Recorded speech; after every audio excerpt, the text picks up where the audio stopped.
Bueno, mi nombre es Luis Gastón Sublet Asmussen.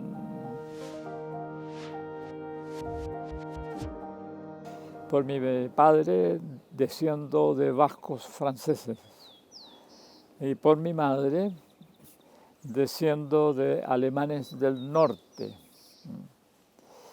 A pesar de que por un antepasado de mi madre descendemos también de un cacique mapuche de la región de Chillán.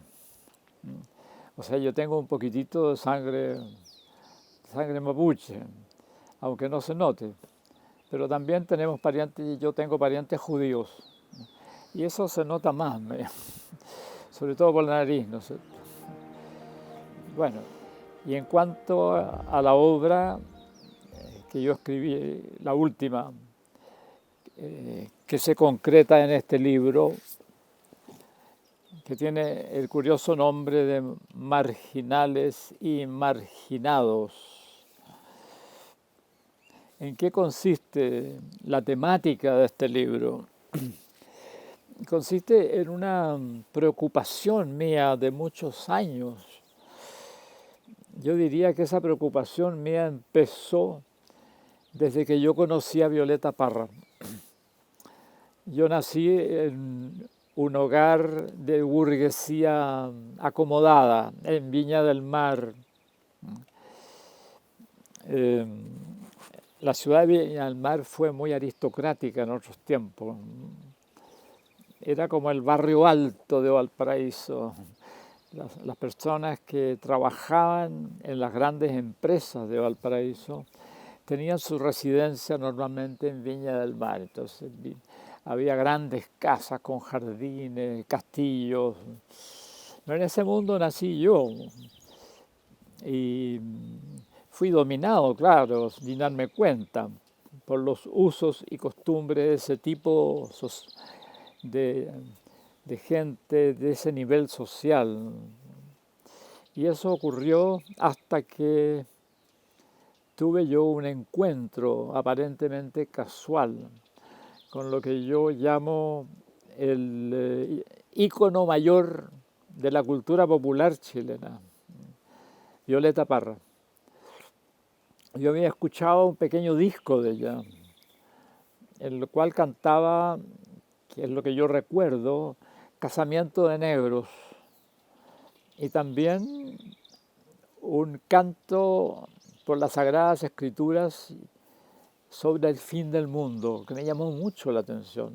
Ambas cosas. Me dijeron que una era composición de ella y la otra era un canto a lo poeta. Yo jamás había oído hablar de eso. Canto a lo poeta que fue recopilado en la zona de Pirque. Ya, usted se va. En la zona de Pirque. Y bueno, para mí fue una novedad oír esta música, pero yo no encontré muy admirable que una cantora nos estuviera mostrando de esta manera lo que para mí era ahora el folclore auténtico de Chile, porque estábamos acostumbrados a los conjuntos de cuatro guasos, ¿no es cierto?, disfrazados de guasos, que cantan tonadas sentimentales. Y eso se presentaba como el folclore chileno, y en realidad el folclore chileno era muy otra cosa. Finalmente resultó que era una cultura completa, ¿no?, con sus fiestas, sus rituales, sus mitos, sus narraciones, su poesía, su música, una cultura integrada y completa. Y eso el haber entendido eso se lo debo a Violeta. Entonces, Violeta me ayudó sin proponérselo, creo yo. Bueno, en un momento en que nuestra relación fue un poco difícil, ¿no?, porque ella tenía un carácter muy fuerte. Y como yo era un jovencito de Viña del Mar de ese tiempo, tuve más de una desinteligencia con ella, hasta que ella me interpeló de una manera violenta. Me dijo, mire, usted no entiende estas cosas porque usted es un pituco de mierda, me dijo, que nunca entenderá a su pueblo. Claro que en ese momento yo me molesté por la forma que me lo dijo, ¿no? Pero tuve que reconocer que era cierto, que había todo un mundo de la cultura nacional de que yo no tenía la menor idea por vivir en ese mundito aristocrático de Viña, ¿no? Entonces esas palabras de Violeta para mí se transformaron en una especie de desafío. Ella me desafió en el fondo y yo quedé con la inquietud de, de conocer ese mundo del cual ella venía, porque a juzgar por lo que ella cantaba, por lo que ella recitaba, por su conversación, por sus anécdotas en sus viajes de recopilación, tenían para mí un enorme interés. Por eso Nicanor dijo, Gastón Sublet tiene el mérito de haber sido uno de los primeros que entendió a mi hermana Violeta. Y yo apreciaba mucho todo lo que de ella emanaba y era muy novedoso para mí. Bueno, esto me llevó a relacionarme con el mundo popular progresivamente y a conocer personajes, tipos humanos del mundo rural, ¿no es cierto? O de los bajos fondos de las ciudades, y tipos que me resultaron muy interesantes.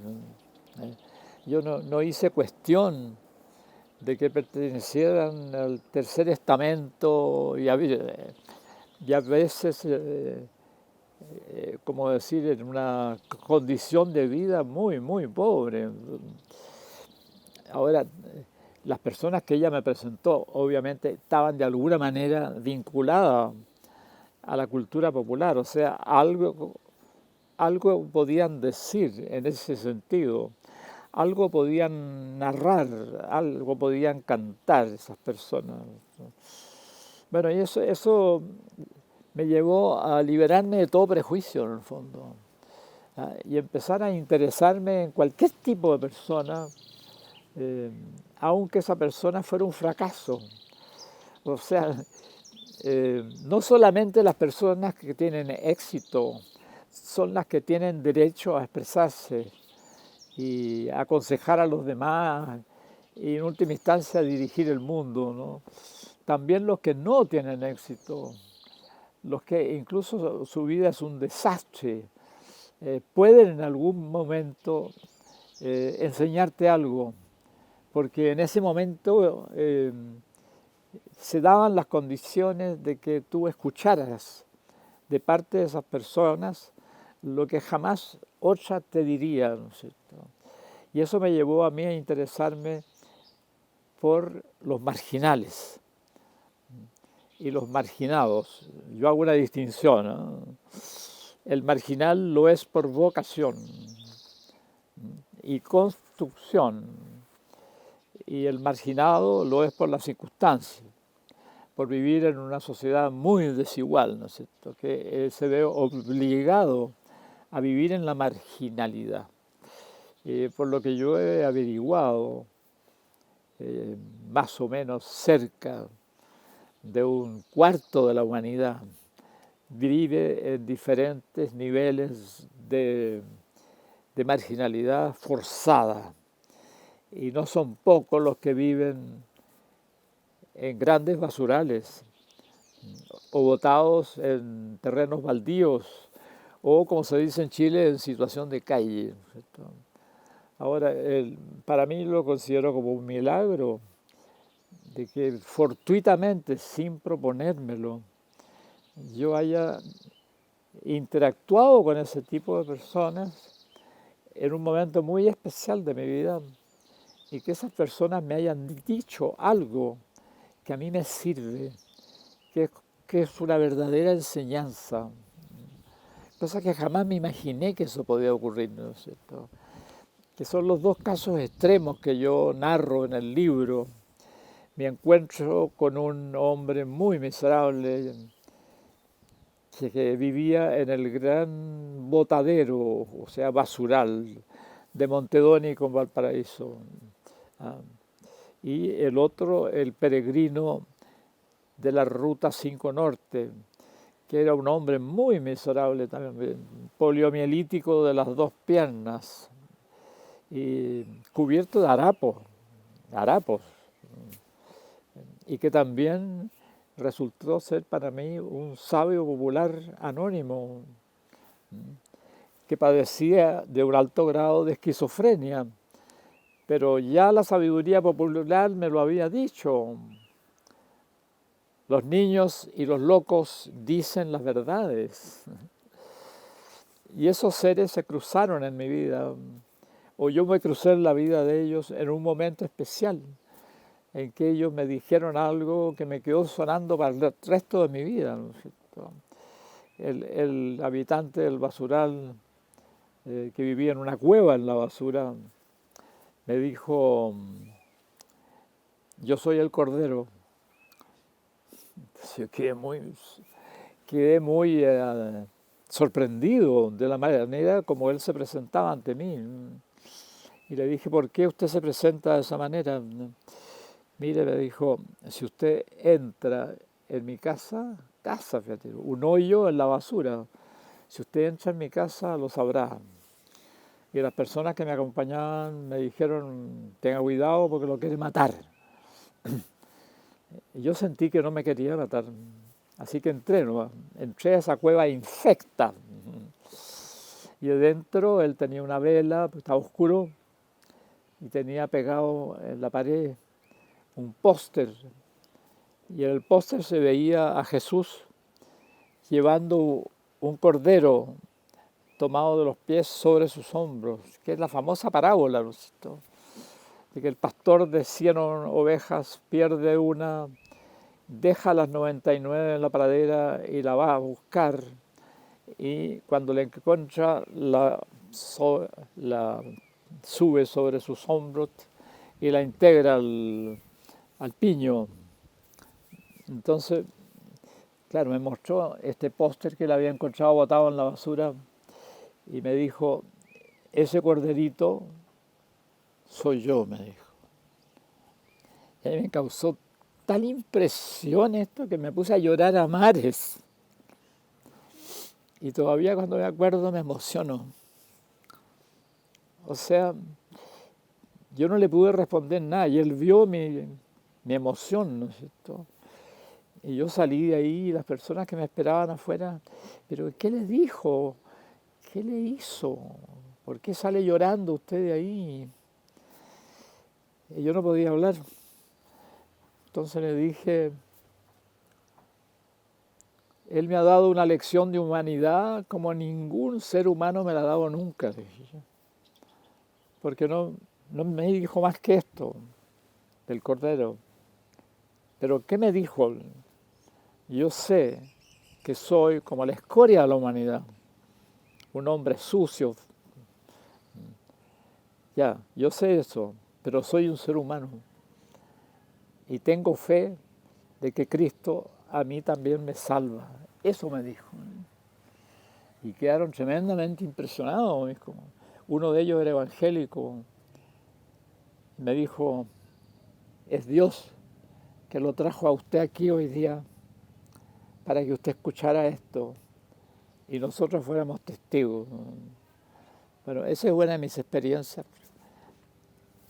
con el hecho de cruzarme en el camino de la vida de un ser en que a mirarlo, ¿cierto?, da la impresión de que su vida es un desastre. Pero hay algo que no es desastre en él. Él tiene conciencia, tiene fe, el espíritu está vivo en él todavía, ¿no es cierto? Mira, estas experiencias, como la que acabo de relatar y muchas otras que están en el libro, más o menos semejantes, de encuentros con seres cuya vida puede ser considerada como un desastre, ¿no es cierto? es que la manera de valorar a los seres humanos de la sociedad actual es tremendamente injusta, tremendamente injusta. Hay un refrán chileno muy sabio que dice, no es raro que a uno le sobre algo que le hace falta a otro. O sea, la sociedad está organizada de manera de que asciende la riqueza hacia una élite en el fondo, privando en todo sentido a la base más vulnerable de la sociedad, privándolos de todo en el fondo, al punto de tirarlos a la calle o al basural o a la situación de calle, ¿no es cierto? Entonces es importante darse cuenta que toda persona, eh, si la cultura cristiana está viva todavía, ¿no es cierto? Primero, todo ser humano es hecho a imagen y semejanza de Dios. Y por tanto, toda persona, aunque su vida sea un desastre, tiene una luz interna en que eso se puede manifestar aún en el estado de desastre, ¿no? Como es este caso. Entonces eso como que ayuda a, a poder, a la buena voluntad, digamos, de escuchar a cualquiera persona, porque todos, aún los más infelices, tienen algo que decirte. Y si uno está abierto, los hechos empiezan a ocurrir como mágicamente. Porque digo yo, ¿por qué esos seres ante los cuales cualquier otro hubiera arrancado? Porque son hediondos, son piojentos, están sucios, no se bañan hace 50 años.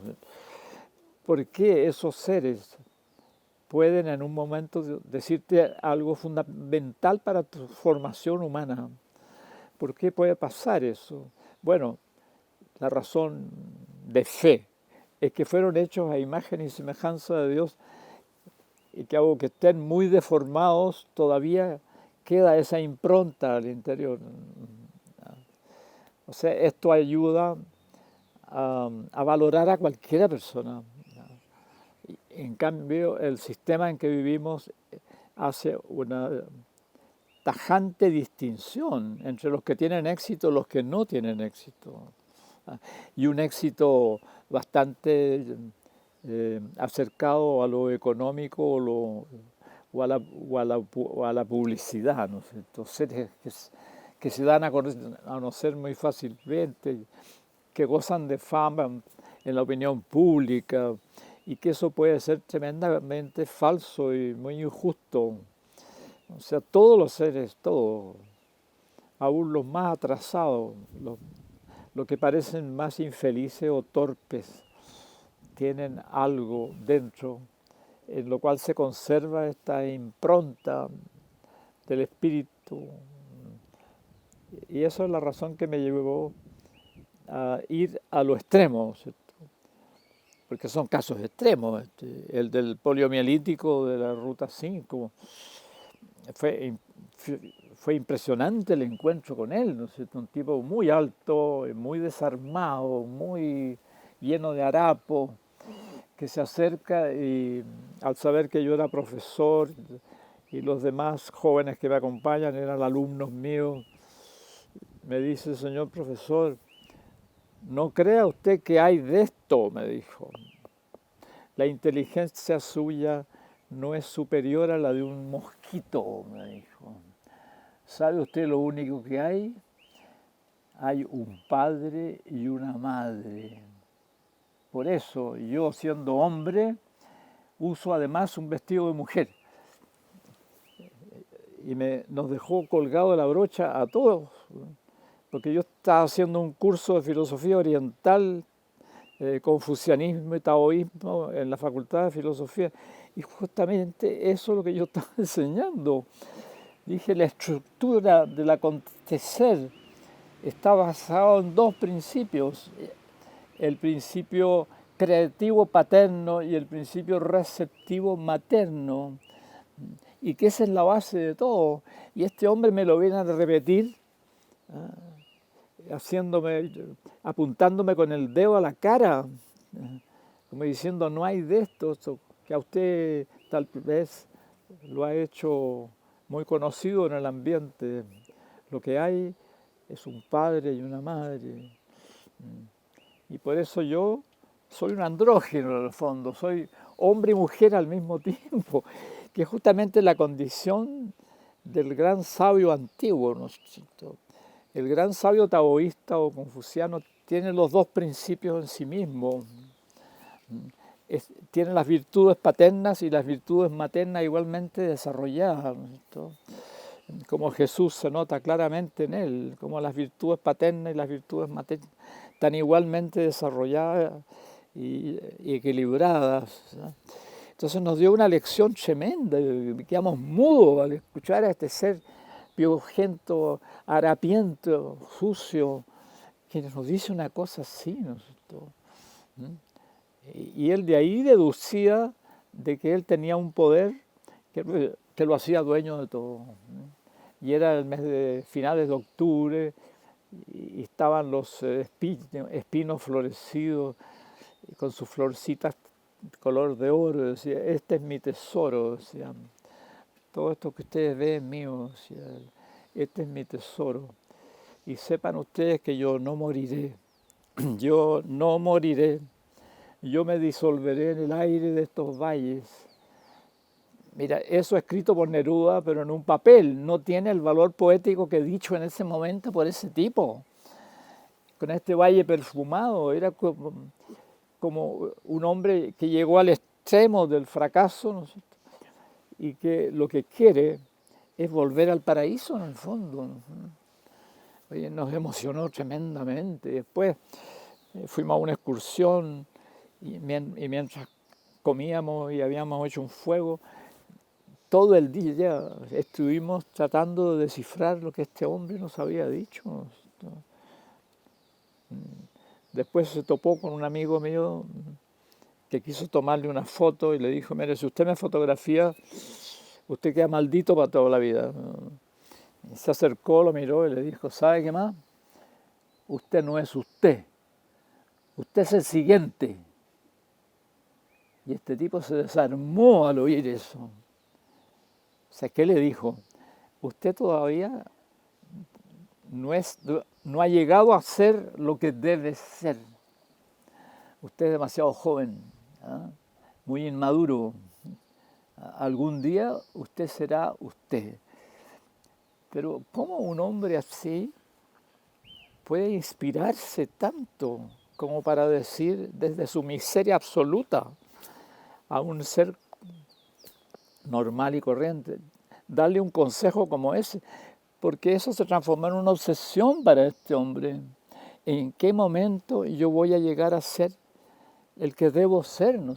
Y fue un aliciente para autosuperarse psicológicamente y moralmente. Entonces, ¿qué poder tenía este loco? Tenía un poder profético. Era un iluminado en el fondo. Bueno, pero ¿cómo puedo descubrir yo a un iluminado en el extremo de la miseria? Bueno, esos son ejemplos extremos, digamos, que le pueden servir a cualquier persona para no cerrarse en el prejuicio de que solo a la gente exitosa, fuerte, culta, elegante, poderosa, son los que hay que escuchar y que dirigen el mundo. Ahí se cumple, yo diría, el gran axioma de Jesucristo, ¿no? Los últimos serán los primeros. En el libro yo armonizo los casos extremos de la miseria con esto, con lo más alto de la escala social, porque entre los marginales que yo he conocido ha habido gente de la nobleza europea. Ahí estaba Lanza del Basto, que fue mi maestro, ¿no es cierto?, que era descendiente de los emperadores de Alemania y que era un tremendo tipo, imponente, así. Las casas reales de hoy, los príncipes que se ven, parecen empleados de correo al lado de la majestad de Lanza de Albasto. Pero ese hombre, heredero de dos castillos, uno en Sicilia y otro en Florencia, hizo voto de pobreza y le entregó todo a esta familia y se transformó en un vagabundo, en un peregrino que se fue a pie a la India desde París, cruzando toda Francia, norte de Italia, Croacia, Yugoslavia, Turquía, la India, ¿cierto? Arriesgando su vida sin tener que comer, y vivió siempre así, y se puso bajo las órdenes de Gandhi, el hombre más santo y sabio del siglo XX, ¿no es cierto? ¿Verdad? Entonces, ese es un marginal por vocación.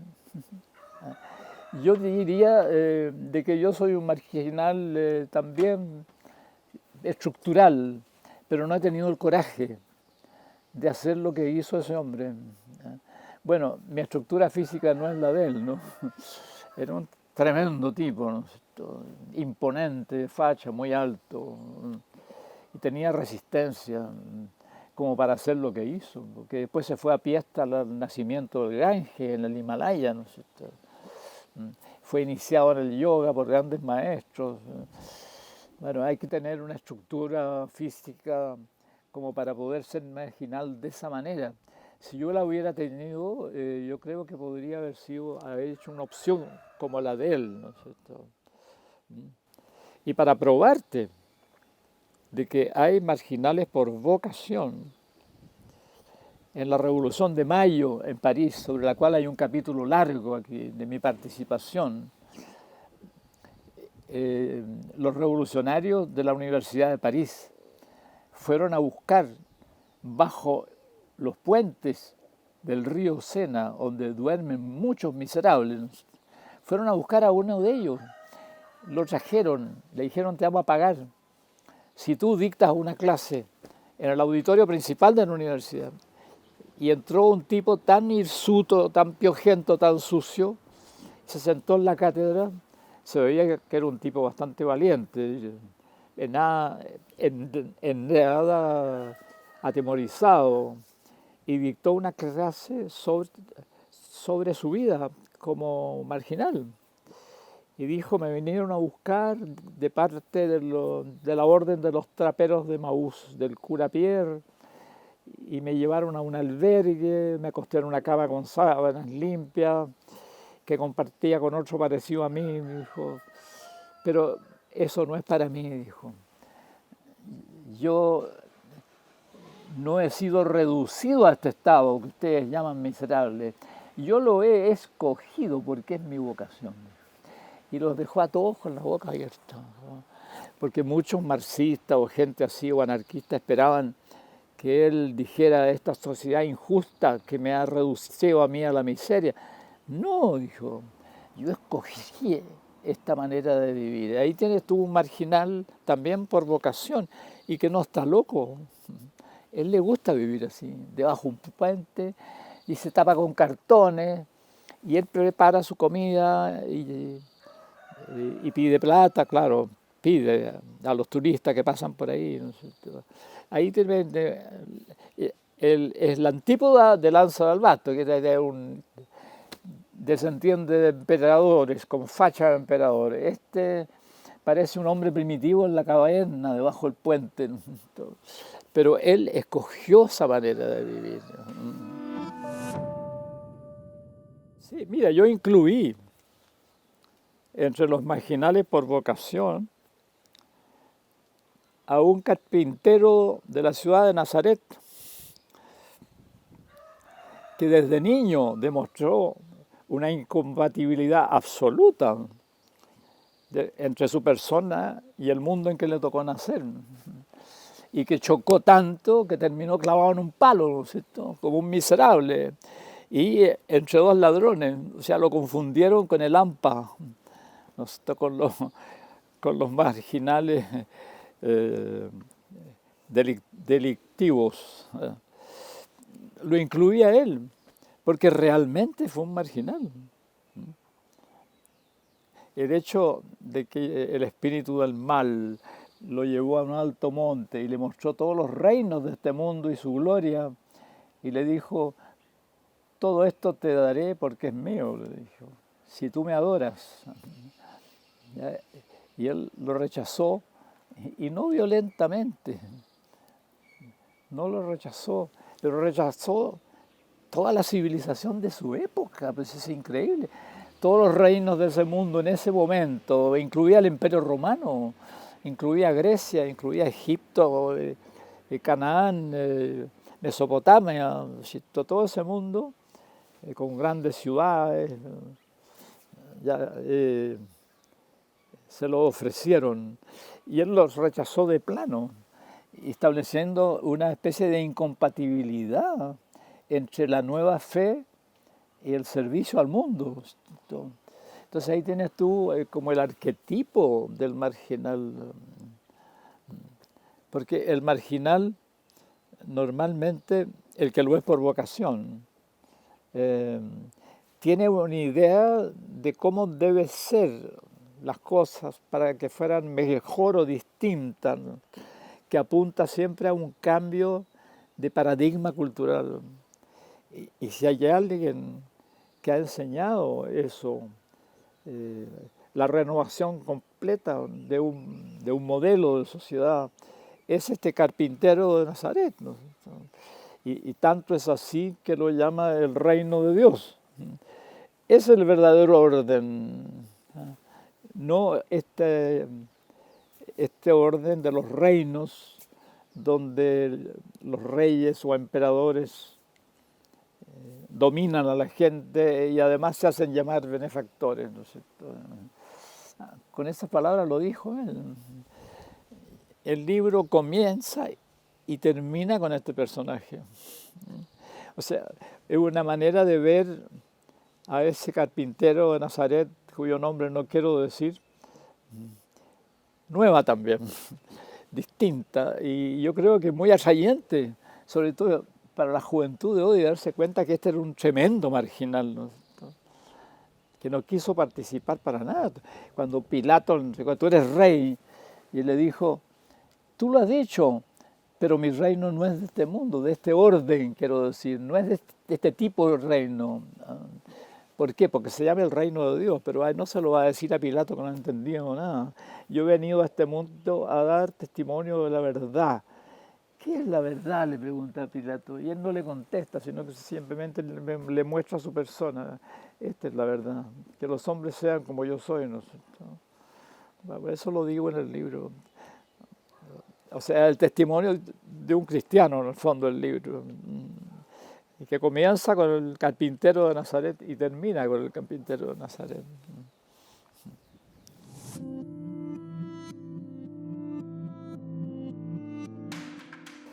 Bueno, este es el libro del cual yo hablé, de su contenido, de algunos capítulos por lo menos, ¿no es cierto? Yo creo que es entretenido el libro por la enorme cantidad de anécdotas de mi experiencia con los marginales, como la Revolución de Mayo en París, ¿no es cierto? El asalto de que fui objeto en los cerros de Valparaíso, lo cual terminó con una amistad hasta hoy de los delincuentes conmigo. El ejemplo que dan aquellos miserables cuya vida es un fracaso total, pero que algo de sabiduría hay en ellos, y si tú tienes los oídos necesariamente abiertos, algo vas a oír que te va a servir para tu vida.